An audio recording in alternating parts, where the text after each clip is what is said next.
शिमला में निजी बसों के संचालन को लेकर उठ रहे सवालों के बीच निजी बस यूनियन के अध्यक्ष सुनील ठाकुर ने स्थिति स्पष्ट करते हुए कहा कि हिमाचल पथ परिवहन निगम एचआरटीसी और निजी बसों का टाइम टेबल एक ही समय पर तैयार किया गया है, जिसे क्षेत्रीय परिवहन अधिकारी आरटीओ द्वारा सभी बस संचालकों को उपलब्ध करवाया गया है। उन्होंने कहा कि निजी बसों का संचालन पूरी तरह से तय नियमों और निर्धारित समय सारणी के अनुसार किया जा रहा है और इसमें किसी भी प्रकार की मनमानी नहीं हो रही है। सुनील ठाकुर ने किराए को लेकर फैली अफवाहों को दूर करते हुए बताया कि शिमला में निजी बसों का न्यूनतम किराया 10 रुपए निर्धारित है। उन्होंने उदाहरण देते हुए कहा कि संजौली से नवभार छोटा शिमला का किराया 10 रुपए है, वहीं संजौली से टोलेंट का किराया 13 रुपए है। किराया सूची आरटीओ द्वारा निर्धारित नियमों के तहत लागू की गई है और किसी भी यात्री से इससे अधिक किराया नहीं लिया जा रहा। निजी बस यूनियन अध्यक्ष ने एचआरटीसी द्वारा निजी बस संचालकों पर लगाए गए आरोपों को पूरी तरह निराधार बताया। उन्होंने कहा कि निजी बसें नियमों के दायरे में रहकर यात्रियों को सेवाएं देने का कार्य कर रही है। एक तो मैम जो ये अपना शिमला सिटी में 106 बसें चलती हैं प्राइवेट, और इसी के करीब इतनी ही सरकारी चलती हैं।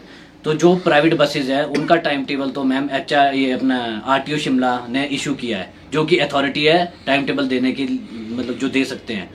जो एचआरटीसी का है इसका टाइम टेबल हमें नहीं पता कौन बनाता है, अभी तक आरटीओ सर ने तो दिया नहीं है वो टाइम। हाँ, 1 घंटे का नहीं, यहाँ पे देखो ना, हर 2 से 3 मिनट में गाड़ी निकलती है, 3 से 4 मिनट बाद एक गाड़ी है। उसी के बीच में प्राइवेट भी चलती है, सरकारी भी चलती है। मगर जो हमारे टाइम टेबल है वो हमारे को आरटीओ ने दिए हमारे रूट के अकॉर्डिंग। मगर जो एचआरटीसी के हैं, एचआरटीसी जो बसेस चला रही है उनके 67 रूट है, टोटल 67 के 69 रूट है, पूरा आपको एचआरटीसी से पता चलेगा।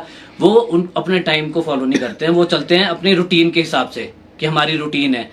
अब जैसे यहाँ से सेक्रेटरीट में छुट्टी होती है शाम को 5 बजे, वहां से उनका कोई रूट नहीं है, बस लगा दी हुई है, उनकी रूटीन है, वो वहां से बीच से ही सवारी उठाते हैं, तो वो भी तो गलत है ना मैम। प्राइवेट बस को बाध्य किया गया है टाइम पे चलने के लिए। उसको वहां से अगर 4 बजे चलना है ना, तो 4:30 बजे यहाँ से गाड़ी मोड़ के वापस भी जाना है, तो उसको उसी टाइम में करना है। एचआरटीसी की ऐसी कोई बाध्यता नहीं है, वो अपने टाइम से चलते हैं, अपने हिसाब से चलते हैं, उनको टाइम के लिए कोई नहीं पूछता है। यहाँ तो प्राइवेट ही प्राइवेट के साथ लड़ जाएगा अगर टाइम से नहीं गाड़ी पहुंचेगी। हमारा टाइम टेबल फिक्स है, हमारे को उसी पे ही चलना है सुबह से शाम तक।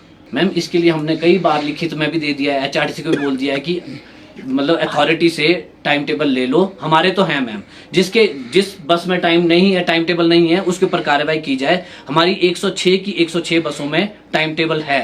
आप जब मर्जी जाओ, अथॉरिटी पुलिस जब मर्जी चाहे उनको चेक कर सकते हैं। अगर बिना टाइम के गाड़ी चल रही है तो उसको जब्त करो, चलान करो, जो भी करना चाहते हैं आप। ज्यादा कम नहीं होता है मैम, देखो ना, मिनिमम किराया है 10 रुपए, उसके बाद 10 से ऊपर का चलता है 2 रुपए 51 पैसे पर किलोमीटर। जैसे टॉयलेट का बन गया 13 रुपए। यहाँ पे मेरे पास मैंने कहाँ से? संजौली से बता रहा हूँ मैं। संजौली से छोटा शिमला का 10 बना, नवभार का भी 10 बना, छोटा शिमला का भी 10 बना, टॉयलेट का बना 13 रुपए, हिमलैंड का बना 15 रुपए, बेम्बलोई का 17, लिफ्ट का 20, बस स्टैंड का भी 20। ये चलता है 2 रुपए 51 पैसे पर किलोमीटर। मिनिमम 10 है, बाकी उसके बाद जैसे 5 किलोमीटर है, 5 मल्टीप्लाई बाय 2.51 कर लो, उस हिसाब से किराया बनता है। ये ज्यादा कम नहीं है। अगर बाय चांस कोई आपका टॉयलेट से 10 रुपए ले रहा है, तो कभी सवारी के पास नहीं टूटे पैसे होते तो भैंसबाजी में ना पड़ के कंडक्टर ले लेता है, मगर किराया वहां का 13 रुपए ही है मैम। हम सबको बोलते हैं कि किराया पूरा ही काटो, चेंज रखो अपने पास। मैं पब्लिक को भी यही बोलूंगा कि अपने घर से जब निकलते हैं बस में सफर करने के लिए, तो टूटे पैसे जेब में रखे। कंडक्टर भी कहाँ से लाएगा इतने, सबको टूटे पैसे तो वो भी नहीं दे सकता। जनता जब उसको देगी तभी वो वापस करेगा मैम। कारण यही है मैम, हमारे को जो टाइम दिया है ना अथॉरिटी ने, आरटीओ ने दिया है। आरटीओ टाइम, मतलब टाइम आरटीओ दे सकता है, बस इसका रूट परमिट उन्होंने इशू की है। जो एचआरटीसी के टाइम है वो आरएम ने बनाए हैं अपने आप।